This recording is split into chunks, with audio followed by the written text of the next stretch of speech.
الحمدللہ الذی فضل سیدنا و مولانا محمدا علی العالمین جميعا وأقامه يوم القيامة للمذنبين المتلبسين الخطائين الهالكين شفيعا فصلى الله تعالى وسلم وبارك عليه وعلى كل من هو محبوب ومرضي لديه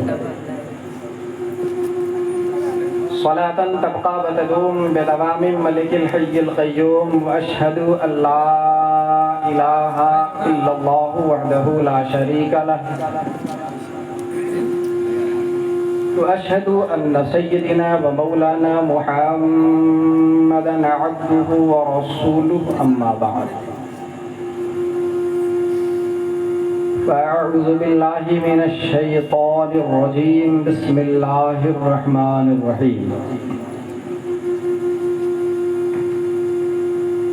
قال الله تبارك وتعالى في القرآن المجيد والفرقان الحميد قد جاءكم من الله نور وكتاب مبين آمنت بالله صدق الله مولانا العظيم وبلغنا رسوله النبي الأمين المبين المتين الكريم ونحن على ذلك لمن الشاهدين والشاكرين والحمد لله رب العالمين. حضرات مجھ سے قبل آپ نے بڑی اچھی نعت پاک سماعت کی حیرت سمستی پوری کے حوالے سے. اعلیٰ حضرت امام احمد رضا خان فاضل بریلوی علیہ الرحمت والرضوان ارشاد فرماتے ہیں صبح طیبہ میں ہوئی بٹتا ہے باڑا نور کا. صبح طیبہ میں ہوئی بٹتا ہے باڑا نور کا صدقہ لینے نور کا آیا ہے تارا نور کا. صدقہ لینے نور کا آیا ہے تارا نور کا. اور یا رسول اللہ تیری نسل پاک میں ہے بچہ بچہ نور کا. تیری نسل پاک میں ہے بچہ بچہ نور کا. تو ہے عین نور تیرا سب گھرانہ نور کا. تو ہے عین نور تیرا سب گھرانہ نور کا. حضرات آئیے ہم اور آپ انتہائی عقیدت و احترام کے ساتھ اپنے اور ساری کائنات کے مرکزی عقیدت نبی ناز رحمت حضور رحمت عالم سید عالم صلی اللہ تعالی علیہ وسلم کی مقدس بارگاہ میں درود شریف کی نظریں پیش کر لیں اور جھوم جھوم کر پڑھیں اللہم صلی علی سیدنا حبیبنا و نبینا و مولانا محمد معدن الجود والکرم وآلہ الکرام بارک وسلم صلو علیہ صلاة دائما علیکہ یا حبیبی یا رسول اللہ علیہ السلام. حضرات آج کی یہ مقدس شب بڑی بابرکت شب ہے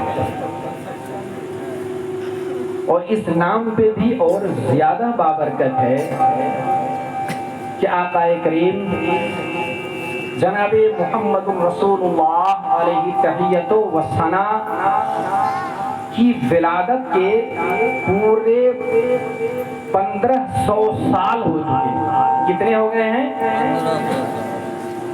1500 سال ہو چکے ہیں. گویا کہ 1500 سالہ ہم لوگ جشن منا رہے ہیں. اور صرف عدلوات میں ہی نہیں پوری کائنات میں پوری دنیا میں یہ دھوم مچی ہوئی ہے. اور کیوں نہ دھوم مچے کہ جس کے صدقے میں ہمیں جان ملی, جن کے صدقے میں ایمان ملا, جن کے صدقے میں پوری کائنات بنی. تو حضرات ہمیں چاہیے کہ ہم اپنے نبی کی ولادت کی خوشی منائیں. اور ابھی آپ نے شاعر اسلام سے سنا بھی کہ حضرت جبریل کی سنت ہے جھنڈے لگانا. حضرت جبریل کی سنت ہے جھنڈے لگانا. کعبے کی چھت پہ حضرت جبریل نے جھنڈے لگائے تھے, ہے کہ نہیں؟ اور آج جو ہم لگا رہے ہیں یقیناً ان کی سنت مبارکہ کو زندہ کر رہے ہیں. آئیے قرآن مقدس کی آیت مبارکہ پہ روشنی ڈالنے کی جسارت کروں. اس سے قبل ہم لوگ درود پاک کی ڈالی نشاور کر لیں اور جھوم جھوم کر پڑھیں اللہم صلی علی سیدنا حبیبنا و نبینا مولانا محمد معظم الجود والکرم والہ الکرام بارک وسلم صلو علیہ صلاۃ دائما علیک یا حبیبی یا رسول اللہ علیہ السلام. حضرات قرآن مقدس کا ارشاد گرامی ہے قد جاءکم من اللہ نور و کتاب مبین. تحقیق کہ تمہارے پاس آ گیا ایک نور اور روشن کتاب.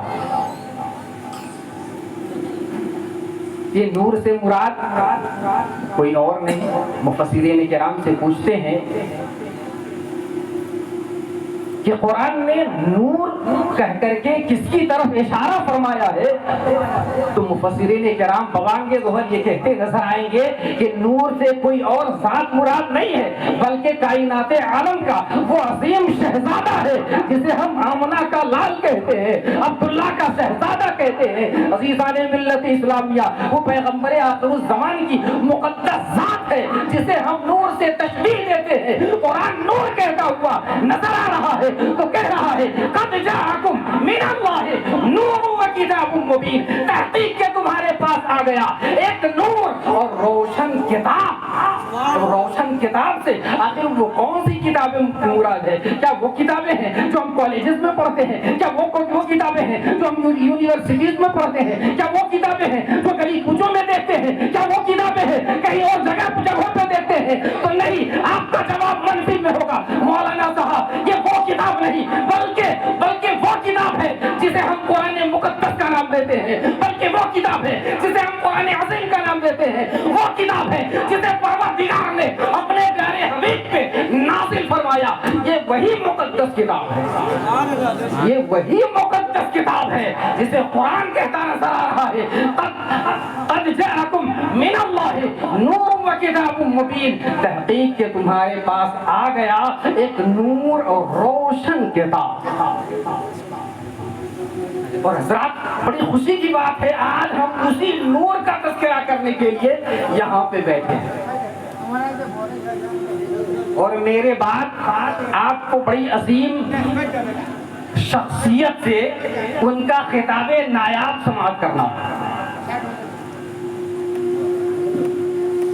حضرات قرآن مقدس نے کہہ دیا نور, اور نور کو بنانے والا بھی نور ہی ہوگا. حضرات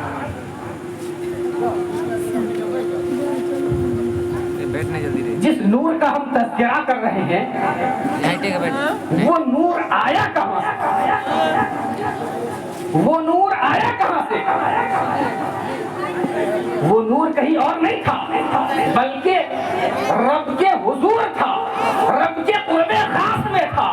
اب وہاں سے اللہ رب العزت نے تمام نبیوں کو تو بھیج دیا, تمام نبی کو بھیجا, آدم کو بھیجا, یحییٰ کو بھیجا, موسیٰ کو بھیجا, یونس کو بھیجا, عیسیٰ کو بھیجا, ساروں کو بھیج دیا.